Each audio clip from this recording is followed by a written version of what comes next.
Bismillahirrahmanirrahim. In this video, we are going to discuss about the frequency response of a system. So what do you mean by the frequency response?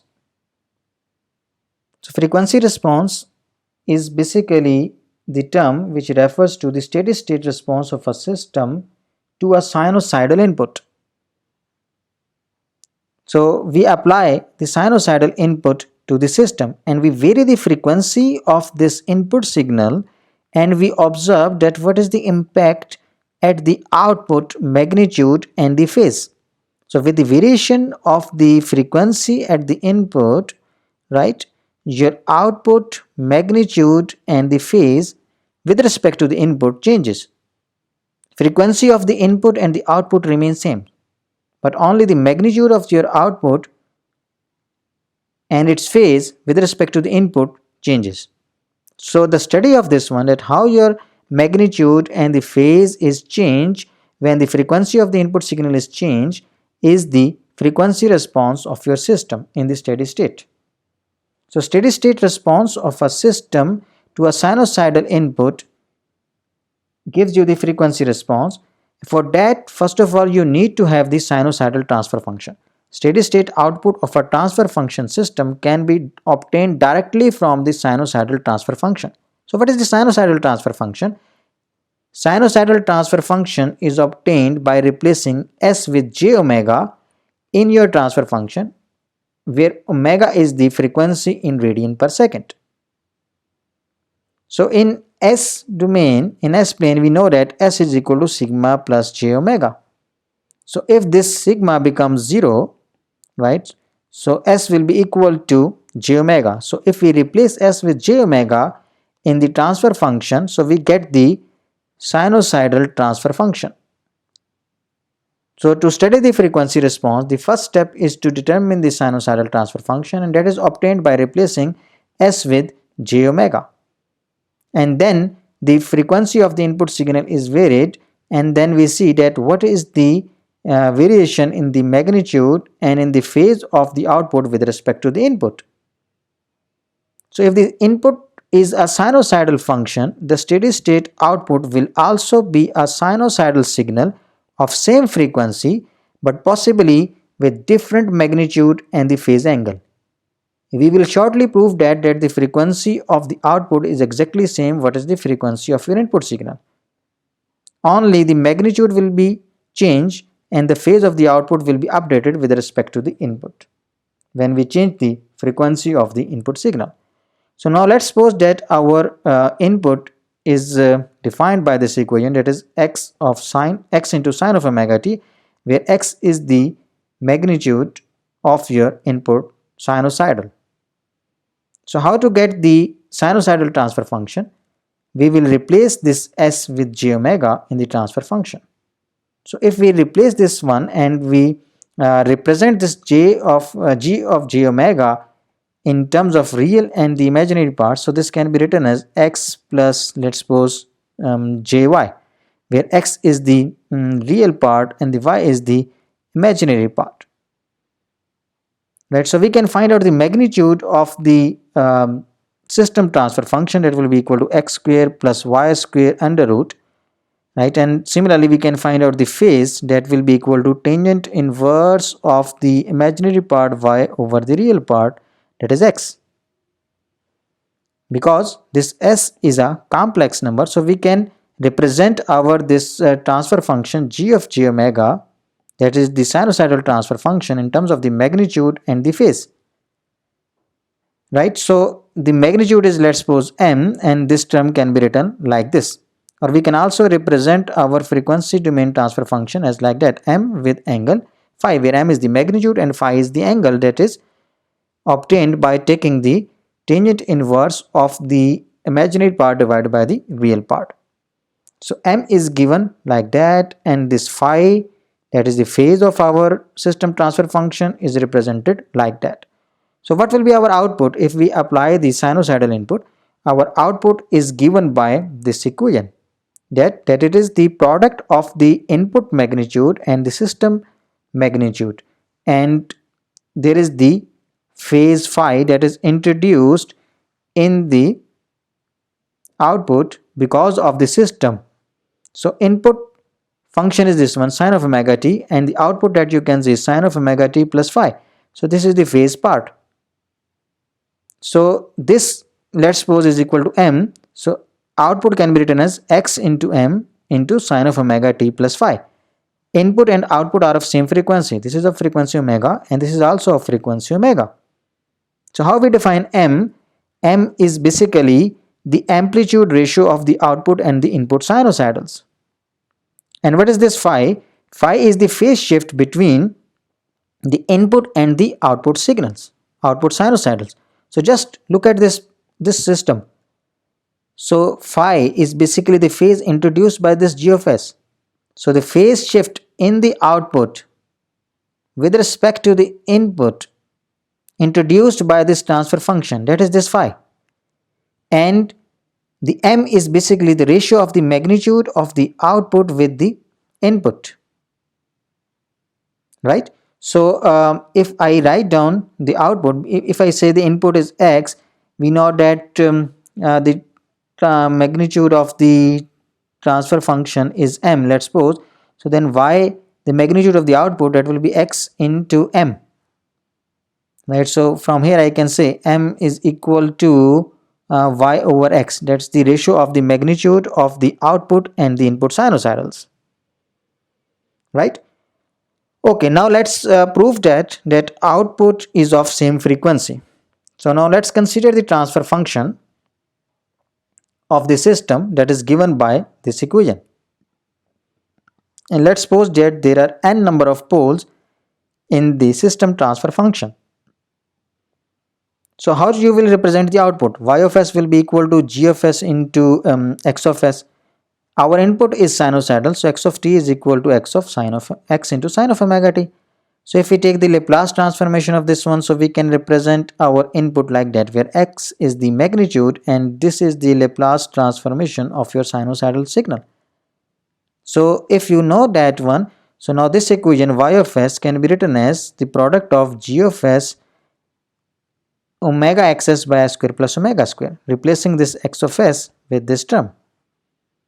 Okay, so this is our output equation. Now we can represent it in terms of the partial fraction, this output, because we know that there are n number of poles of the system and the two poles will be introduced by your input, because your output is the product of the input and the system transfer function. So y of s, let's suppose, only has the distinct poles. So in terms of partial fraction, it will be represented like that y of s is equal to a1 over s plus j omega plus a2 over s minus j omega, and then b1 over s plus s1 and so on. So these are basically the partial fractions because of the poles of your system, and these are the two terms because of the input, sinusoidal input that you've applied, right? Because of this term, this one, right? So now if we take the Laplace inverse of this one, so this can be written as y of t, and this can be written like a1 into e raised power minus j omega t, and this can be written as a2 into e raised power j omega t. This one will be equal to b1 into e raised power minus s1 t and so on. And if the system is stable, so the real part of all of these poles will be the negative one, right? So the real part is negative 1, and we are talking about the steady state response, because the frequency response is basically the response of a system to a sinusoidal input in steady state. So that means this time t will be approaching to infinity. So when this t will be approaching to infinity, what about this exponential part? This will be approaching to 0. So when this is 0 in the steady state, this term will be 0, this term will be 0, this term will be 0, all of these ones. So the response because of these poles will be 0. Only these two terms will contribute. These are the function of omega, the frequency, right? Okay, now for a stable system, as we discussed earlier, all of these poles will be having the negative real parts, and as the time t will be approaching to infinity, all of these terms will be 0. So we can neglect these terms in this equation, and our output will only be given by this portion. So now considering this part of this equation, that y of t is equal to a1 into e raised power minus j omega t plus a2 into e raised power j omega t. If y of s involves multiple poles sj of multiplicity mj, then y of t will involve the terms such as t raised power h in j into e raised power minus sjt, where h of j is given by this one. But that means, let's suppose that you have two repeated poles. So what will be the addition in this part? Let's suppose there are two poles at s is equal to minus s1. So there will be another term over here. Let's suppose b naught divided by s plus s1 power 2, because this is a repeated pole. So if there is the multiplicity, even if you take the Laplace transformation of this equation now, right, so what that will be, t into e raised power minus s into t. So as the time t will be approaching to infinity, right, so this part will become 0. So all of these terms will become 0. So even if there are the repeated poles, even then your output will be given by this equation. So the steady state output will be given by this equation. So let's write down it over here and let's call it the equation M. So now we will be analyzing this equation, the steady state output equation. Okay, we have already seen that our output is given by this equation, this one, and the partial fraction representation of this equation is given by this one, right? This is the partial fraction representation, and all of these terms are going to become 0. So we are only left with this portion in the output equation in the S domain, and this y of s is given by this equation, right? So I can write that g of s into omega into x divided by s square plus omega square, that is equal to this y of s, that is equal to this part. Okay, so we can write down the equation taking this part from here, right? So taking this part, this is written over here. So we have this equation for the output of our system. Now we need to determine a1 and the a2.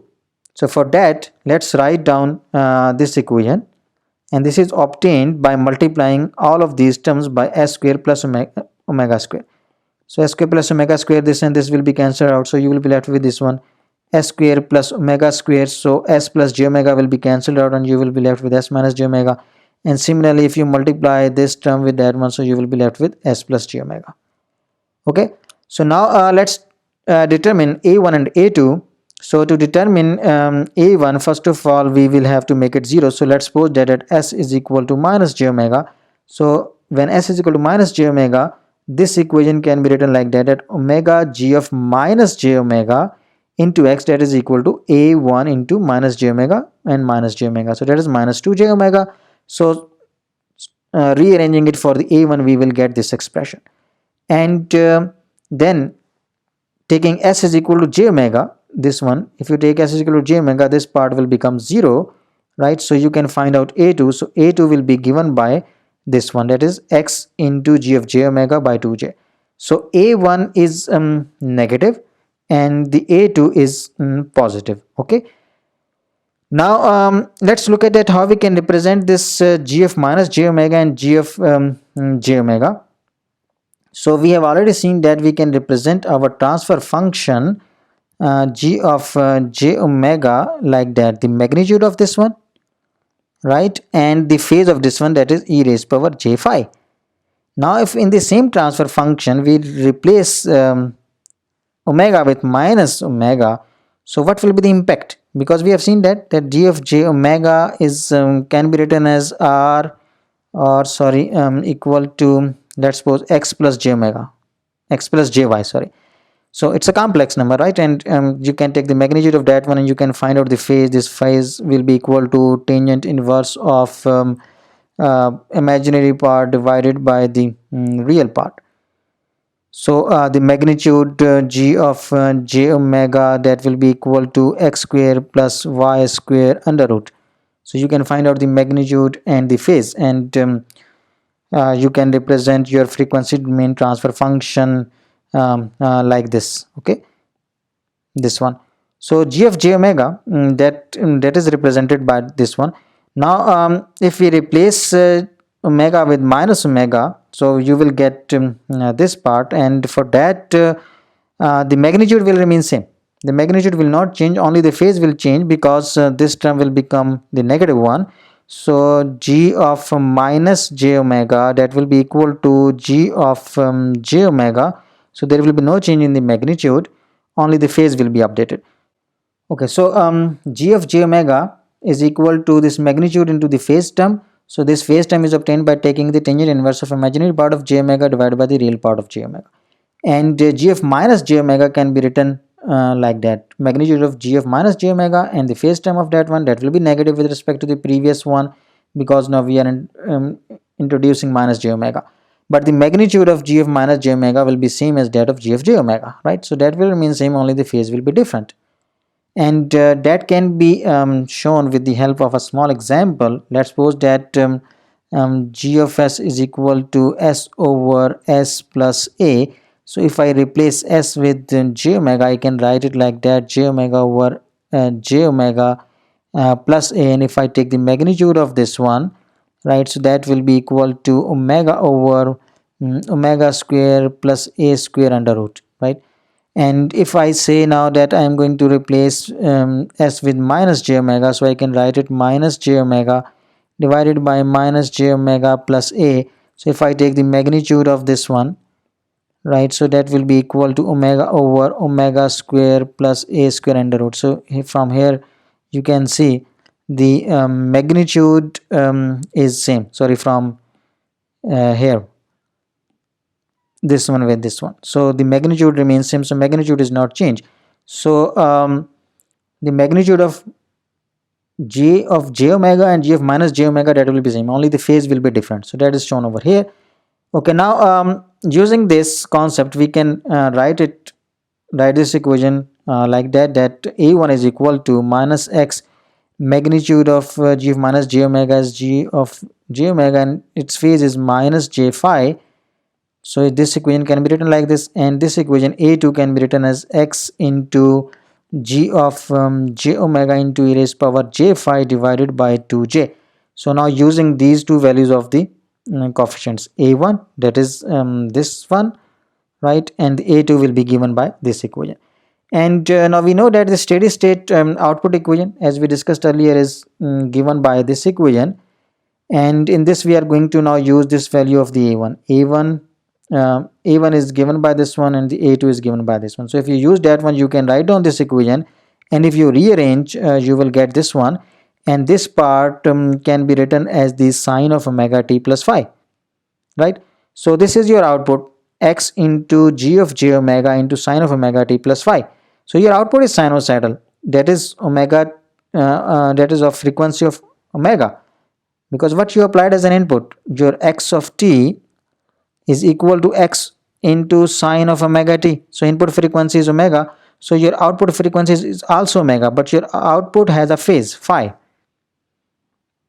And what is the magnitude of the output? That is the product of the input and the system magnitude. So this y is the product of this x and g of j omega magnitude, and there is the phase shift in the output. So this phase is basically the phase between input and the output.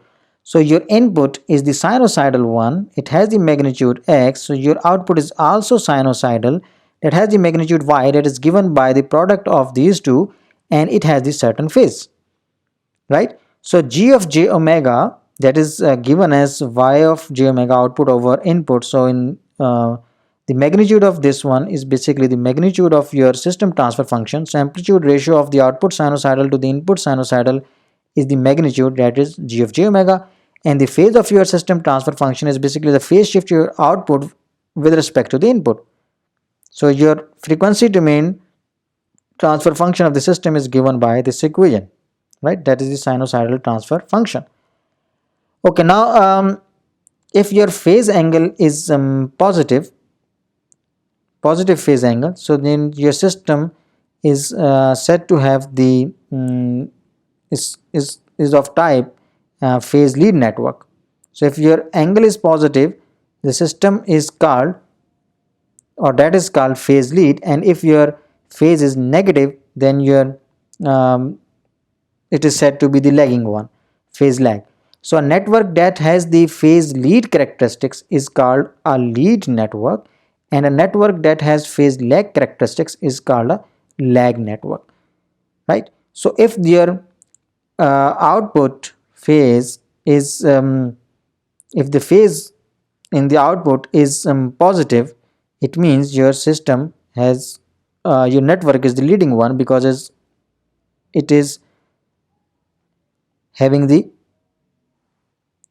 lead positive phase. Okay, and if it is negative, then it is the phase lag. Okay, now let's look at the two examples. First of all, let's suppose that our transfer function is this one and the input is sinusoidal. So what will be the steady state output? So step number one to obtain the steady state frequency response is to replace s with the j omega. So just replacing s with j omega in this one, we will get the sinusoidal transfer function, and then we will calculate the magnitude and the phase. So the magnitude of this one is k, and the magnitude of this one will be obtained by taking the square of the real part and then the square of the imaginary part. So the square of this one and the square of this part, you will get this one. So this is the magnitude. Okay, now for phase calculation, represent this g of j omega as the real and the imaginary part. So for that, you will have to first of all rationalize k over 1 plus j t omega. So to rationalize 1 minus j t omega, right, multiply and divide with that one and simplify. So you can represent your g of j omega as the real part and the imaginary part, and by the taking the ratio of the imaginary part with the real part and taking the tangent inverse of that one, you can find out the phase. So if you do it, and these two terms will be cancelled out, and your phase will be equal to minus t omega by k, right, and tangent inverse of that one.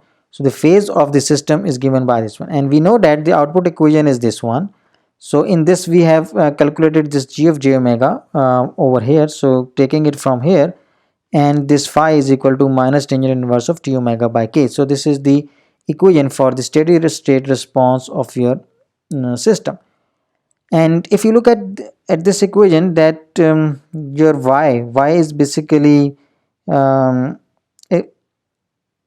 output. So this output will be approaching to simply x into k if you have the very small omega, because if you have the small omega, this term will be very small, and this, let's suppose this will be approaching to 0. So this is simply written as 1. So your output will be x into k if you have the small frequency, and if you have small omega, this term will be 0. So this will give you the 0 phase. So for small frequencies you have this characteristic, but if your omega is large, you have given the high frequency input. So what about that one? This term will be increasing, right?